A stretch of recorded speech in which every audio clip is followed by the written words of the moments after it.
Hello, Dark Reader, and welcome to the Dark Side of the Library podcast. I'm your host, Katie, and with me is my awesome co-host, Carrie. Hi. Today is part 2 of our adult fiction releases that are coming out October of 2023. We are prepping for Halloween. So, Carrie, why don't you get us started on our last part of this list? Oh, I'm so excited. I wanted to point out that we haven't read any of these yet. We don't get advance copies. So these are a list of books that we've been falling down the rabbit hole on all of the book websites and all the shops looking at them, and these sound so good that we want to let you know about them. I will start off with Mary and the Birth of Frankenstein. It's a novel by Anne Eekhout. It comes out October 3. It's a gripping reimagining of Mary Shelley's youth, exploring her innocence, young love, gothic mystery, and the roots of her literary masterpiece, Frankenstein. I am a huge Mary Shelley fan. I've read all of the biographies of her, even the dry, boring ones, so I'm definitely going to grab this. It starts off in Switzerland in 1816. A volcanic eruption in Indonesia envelops the whole of Europe in ash and cloud. Amid this year without a summer, 18-year-old Mary Shelley and her lover Percy Bysshe Shelley arrive at Lake Geneva to visit Lord Byron, what a character, yes, and his companion, John Polidori. Anguished by the recent loss of her child, Mary spends her days in strife, but come nightfall, the friends while away rainy, wine-soaked evenings gathered around the fireplace, as you do, exchanging stories. On one famous evening, Byron issues a challenge to write the best ghost story. Contemplating what to write, Mary recalls another summer when she was 14, and the book takes us back to Scotland in 1812. She was a guest of the Baxter family and arrived in Dundee, befriending young Isabella Baxter. The girls spent hours together wandering through fields and forests, concocting tales about mythical Scottish creatures, ghosts, and monsters. Their bond deepened and their feelings for each other intensified. But someone has been watching them, the charismatic and vaguely sinister Mr. Booth, Isabella's older brother-in-law, who may not be as benevolent as he purports to be. So this is a novel, not a biography. It's Mary and the Birth of Frankenstein by Anne Eekhout. Ooh, I like this. My first book of today is called My Darling Girl. This is by Jennifer McMahon, and it came out October 3rd. This is kind of like a family curse-ish novel, and it does deal with domestic abuse. Our main character, Alice, it's around Christmas time. Allison doesn't really like Christmas. A lot of people don't, but her husband's trying to make it all cozy and cutesy. She gets a call, and it's about her mother, Mavis. She's been diagnosed with cancer and only has like a few weeks to live. Aww. So Mavis's wish is that she wants to spend her remaining days with her daughter Allison, son-in-law, all that stuff during Christmas. But Allison is kind of reluctant because her mother was an alcoholic and she was also violently abusive. And she doesn't want to relive all of these traumatic memories. But she does agree to take in her mother, hoping that maybe in her final days they can kind of mend their relationship. But mysterious and otherworldly things start to happen when Mavis shows up. Allison begins to suspect that her mother is not quite who she seems. The holidays turn into a nightmare, and she has to confront just how far she is willing to go to protect her family. So this sounds interesting. This is My Darling Girl. This is by Jennifer McMahon. My next book is called Nestlings. It's by Nat Cassidy. It comes out on Halloween. The publisher is Tor Nightfire. Anna and Reed needed a lucky break. The horrifically complicated birth of their first child has left Anna paralyzed, bitter, and struggling with mobility, with her relationship with Reed, and with resentment for her baby. That's about to change with the words any New Yorker would love to hear: affordable housing lottery. They've won an apartment in the Deptford, one of Manhattan's most revered buildings, with beautiful vistas of Central Park and stunning architecture. Now, Reed dismisses disturbing events and Anna's deep unease and paranoia as the price of living in New York. People are odd. but he can't explain the needle-like bite marks on the baby. Oh, no. That is Nestlings. It is a paperback by Nat Cassidy from Tor Nightfire, and it comes out on Halloween. My next book is called The Night House. This is by Joe Nesbo, and it's translated by Neil Smith. This came out October 3rd. We have a character who's 14 years old named Richard. They've been sent to live with their aunt and uncle in a remote insular town because his parents died of a house fire accident. So Richard, of course, quickly earns the reputation as an outcast. It's even worse when a classmate named Tom goes missing. So, of course, everybody's suspecting him. He's the new angry boy. And, that's just what kids do. No one believes him when he says the phone booth out by the edge of the woods sucked Tom into the receiver like something out of a horror movie. Well, no, nobody's going to believe you. But Karen believes him. She is a fellow outsider and encourages Richard to pursue clues the police refuse to investigate. He traces the number that Tom prank called from the phone booth to an abandoned house in the Mirror Forest. There, he catches a glimpse of a terrifying face in the window, and then the voices begin to whisper in his ear. Oh, she's gonna burn. The girl you love is going to burn, and there's nothing you could do about it. Sorry. Scaring me. So another classmate disappears, and Richard must figure out how to prove his innocence and preserve his sanity as he grapples with this creepy dark magic that is possessing this very tiny town and pursuing his destruction. And again, Richard actually might not be the most reliable narrator of this story, which I actually really love in novels like this, having a unreliable main character. So if you're interested in a spooky telephone house book, this is The Night House. This is by Joe Nesbo. My next book is Night Side of the River by Jeanette Winterson. It comes out October 24 from Atlantic Monthly Press. It's a collection of ghost stories from one of the most gifted writers working today. She turns her fearless gaze to the realm of ghosts. She spirits us away to a haunted estate that ensnares a nomadic young couple in its own dark past. Hopefully that's not the Rocky Horror Picture Show. There's a staged immersive ghost tour that goes awry. There's a West Village seance that threatens the bounds between AI and reality.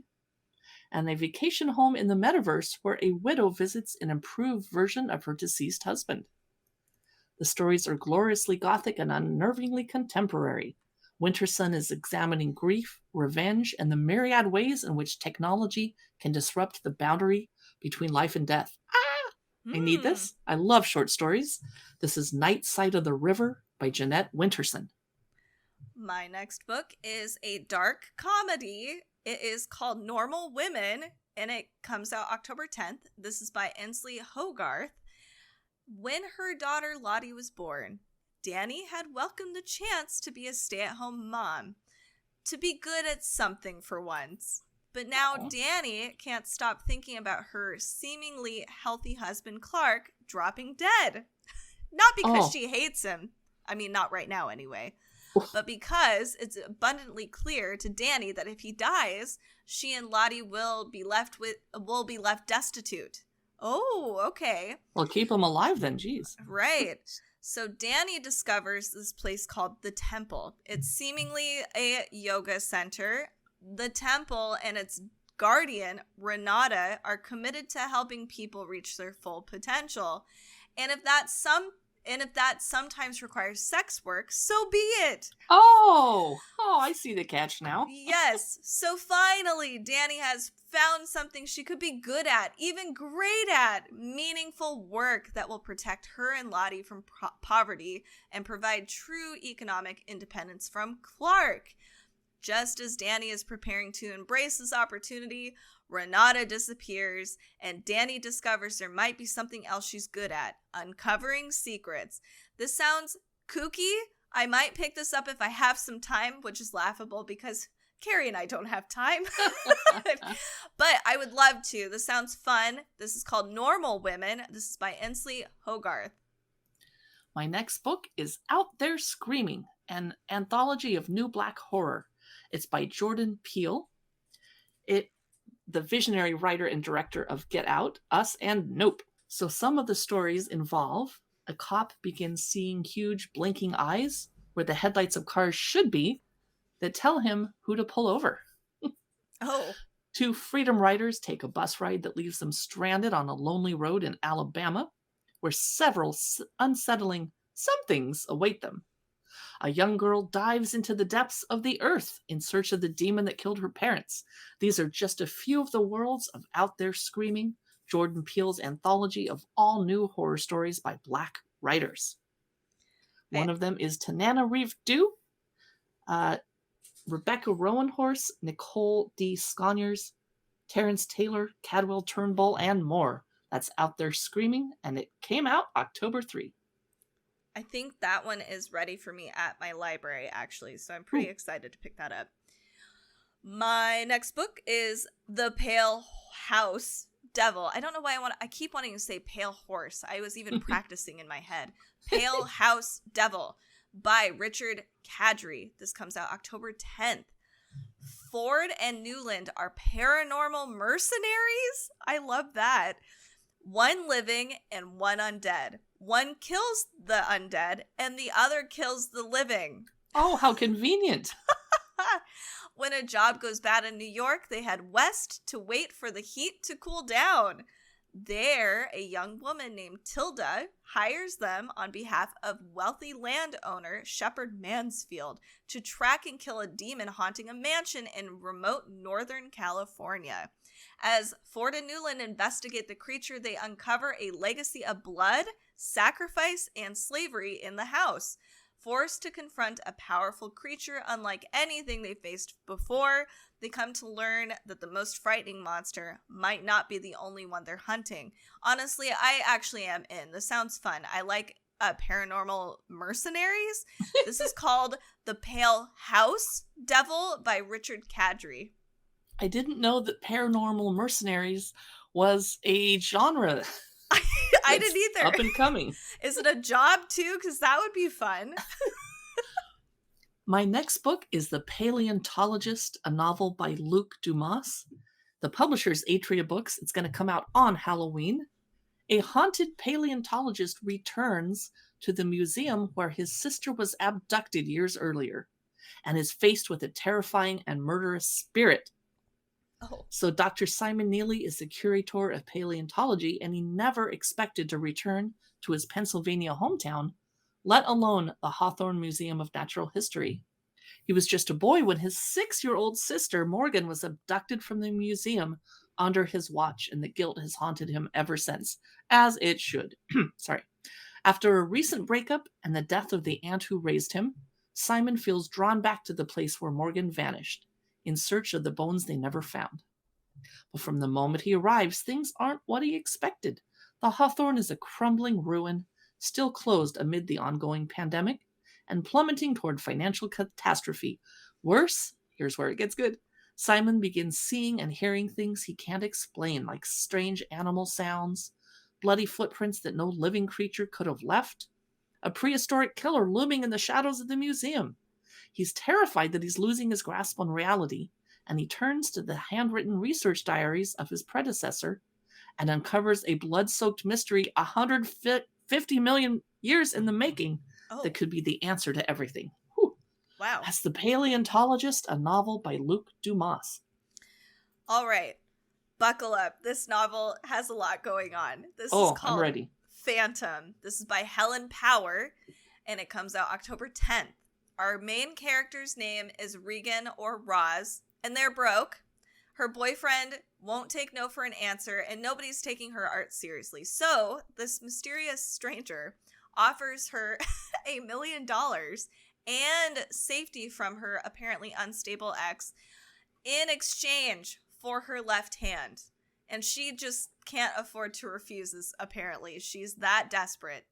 So she does this whole thing. She gets an amputation. Oh, jeez. She's racked with, obviously, phantom limb pain.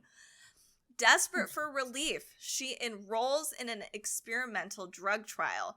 But this drug has a peculiar side effect. She develops a psychic connection to her missing limb. Oh, geez. And not only that, she discovers that Chicago's long dormant Phantom Strangler is now wearing her hand and is using it to kill. This is disgusting. I mean, like, but why?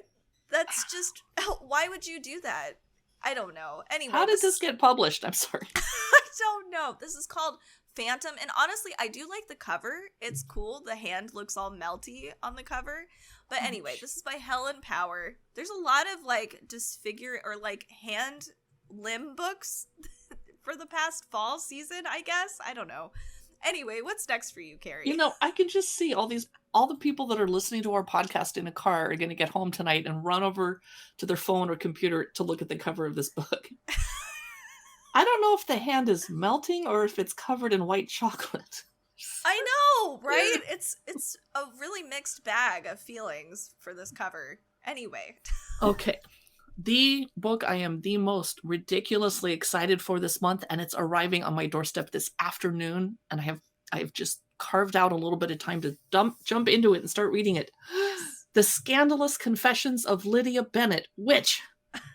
It's by Melinda Taub, and it is a Jane Austen Pride and Prejudice reimagining or mashup, etc. Pride and Prejudice is my favorite of Jane Austen's 6 or 7 novels. Oh my gosh! I can barely control myself. The publisher is Grand Central Publishing.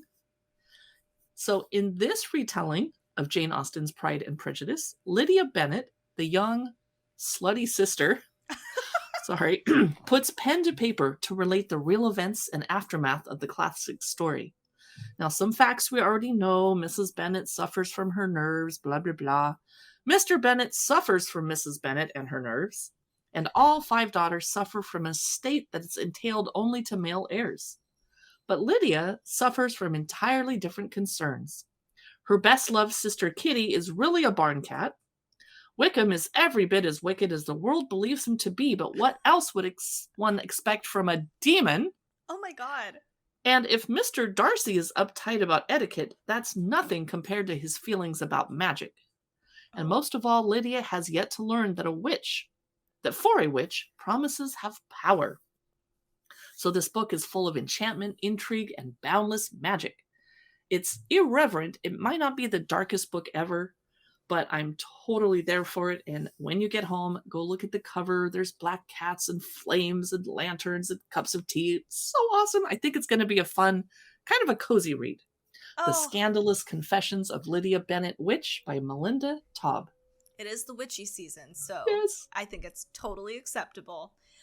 My next book, I have another mixed bag feeling for. It's called A Season of Monstrous Conceptions. This comes out on Halloween. This is by Lina Rather.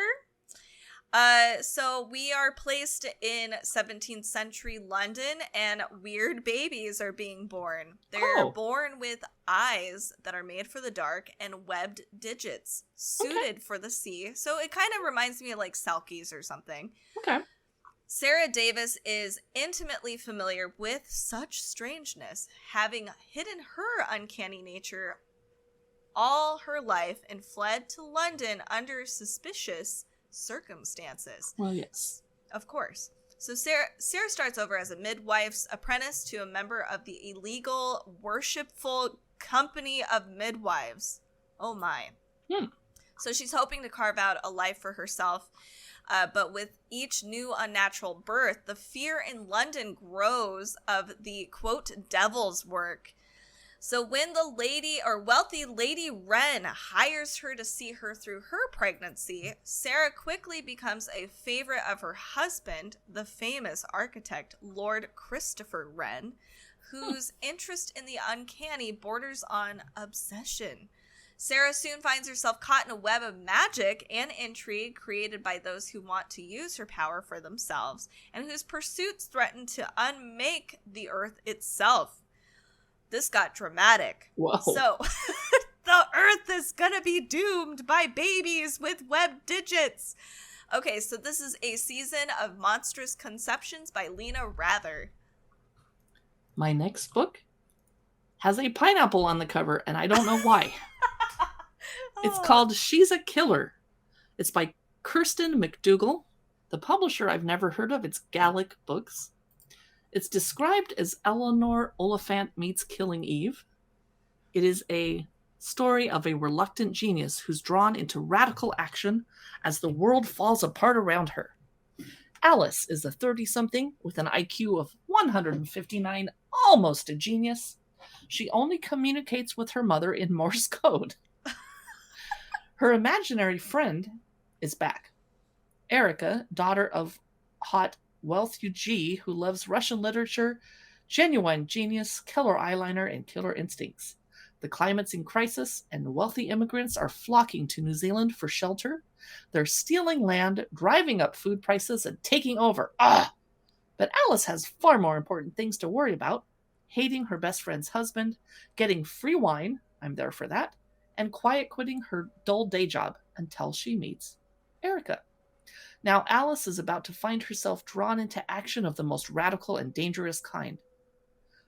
This is a little weird. It's a satirical dystopian thriller that you never knew you needed until now, or so they claim. I think I'm probably going to pass on it, but I wanted to let you guys know about it. It comes out in paperback. Oh, there is a hardcover version also. You have choices. That's She's a Killer. My next book is called Silent City. This is by Sarah Davis-Goff, and it comes out October 17. We have a place called Phoenix City, but outside of those walls, a plague has overrun Ireland. Oh. There's these savage scrakes, and if you get bit by one, then you die of infection. It sounds like vampires or zombies-ish.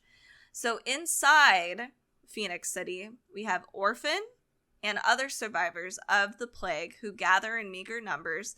They're protected from the disease and death from these creatures, but the city is not really a refuge because it is ruled with an oppressive hand. Orphan and the Banshees, which is a fierce all-women force of fighters, keep the peace in this land or shatter it, depending on what their orders are.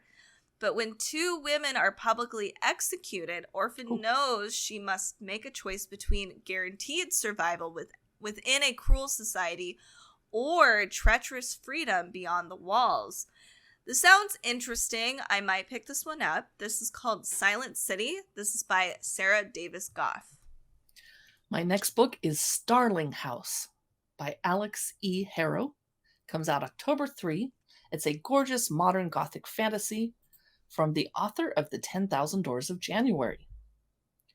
It starts off saying, I dream sometimes about a house I've never seen. Opal is a lot of things, an orphan, a high school dropout, a full-time cynic, and a part-time cashier. But above all, she's determined to find a better life for her younger brother Jasper, one that gets them out of Eden, Kentucky, a town remarkable for only two things, bad luck and E. Starling, the reclusive 19th century author of The Underland, who disappeared over 100 years ago. All she left behind were dark rumors and her home. Everyone agrees it's best to ignore the uncanny mansion and its misanthropic heir, Arthur. Almost everyone. I should be scared, but in the dream, I don't hesitate. Opal has been obsessed with the Underland since she was a child, and when she gets the chance to step inside Starling House, of course she does. She can make some extra cash for her brother's escape fund. But sinister forces are digging deeper into the buried secrets of Starling House, and Arthur's own nightmares have become far too real. I am totally in. This sounds really interesting, and you guys know I never can resist a creepy haunted house book. So, that's Starling House by Alex E. Harrow. My next book is called Two Twisted Crowns. This is the second installment of the Shepherd King series, which is apparently, I haven't picked this one up. We might have missed it last year, but this was a huge book talk dark fantasy sensation. This is by Rachel Gillig, And this one, the second installment, comes out October 17th.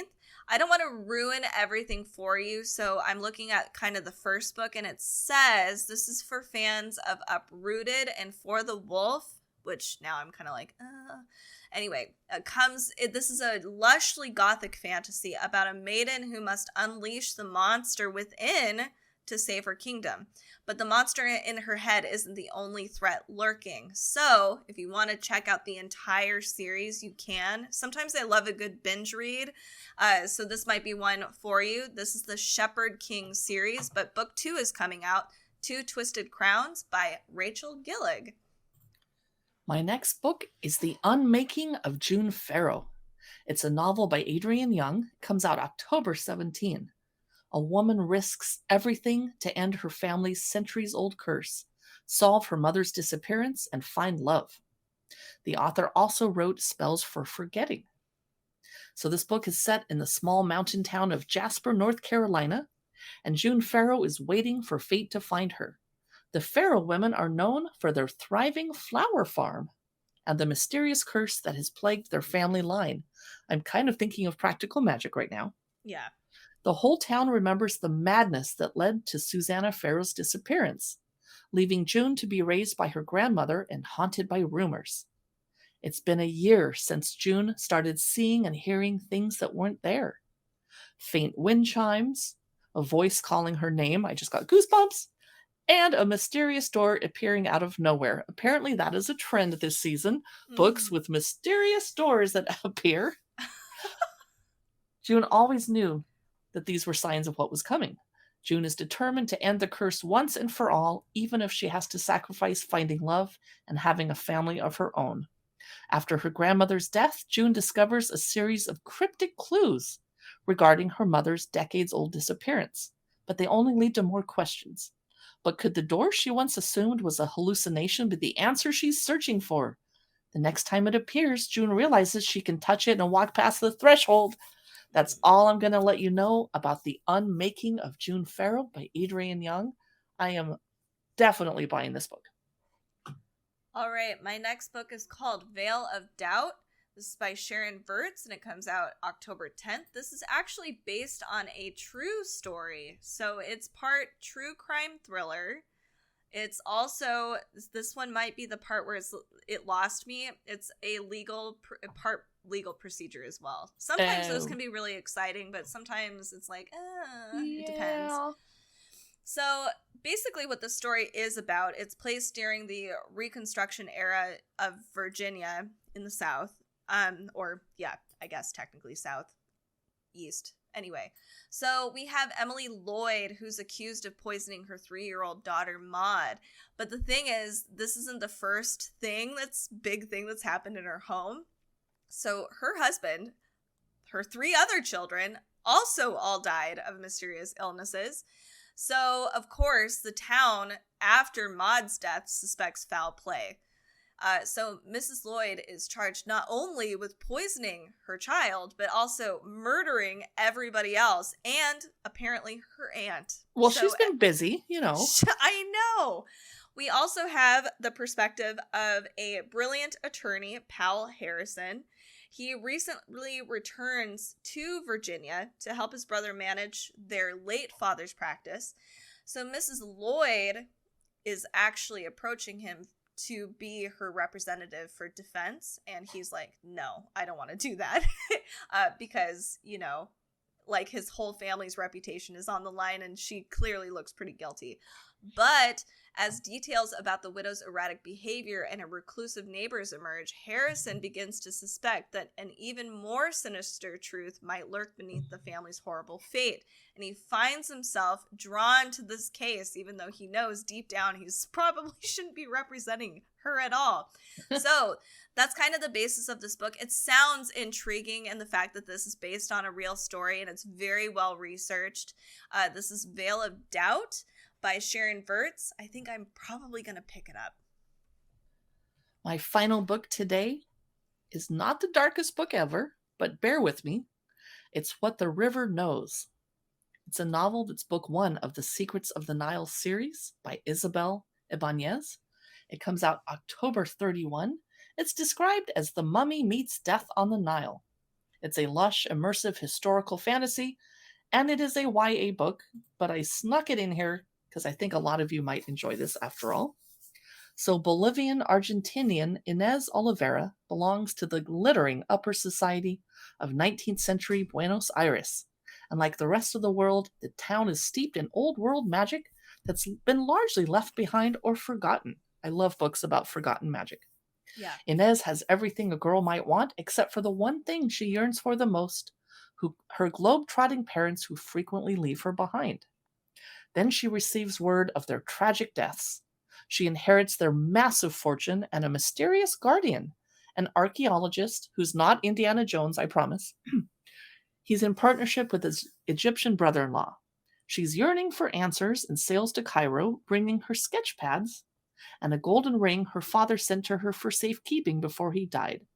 But on her arrival, the old world magic tethered to the ring pulls her down a path where she soon discovers there's more to her parents' disappearance than what her guardian led her to believe. And of course, there's an infuriatingly handsome assistant. There always is. Yes. Gosh dang it. Why are the ugly people so nice and the handsome people are so infuriating? She has to rely on ancient magic to uncover the truth about her parents' disappearance. So it's a YA book, but it looks like a nice, easy, cozy read, so I threw it in there. The publisher is Wednesday Books, and it's What the River Knows by Isabel Ibanez. And my final book of today is called The Witches at the End of the World. This comes out October 17. It's by Chelsea Iverson. And Alex Harrow and Kelly Barnhill have both wrote off they love this book. So I think that's a good note for me. This is about two sisters who live in Norway, deep in the forest, and magic courses through their veins. For a really long time, they've been alone, and Kaija is kind of like the sweet sister, and she's very tired of living this way in the shadows, and she wants to live in a life with community and kind of re-emerge into, her town or a town. But that means that she'll probably have to stifle her magic, and she's okay with that.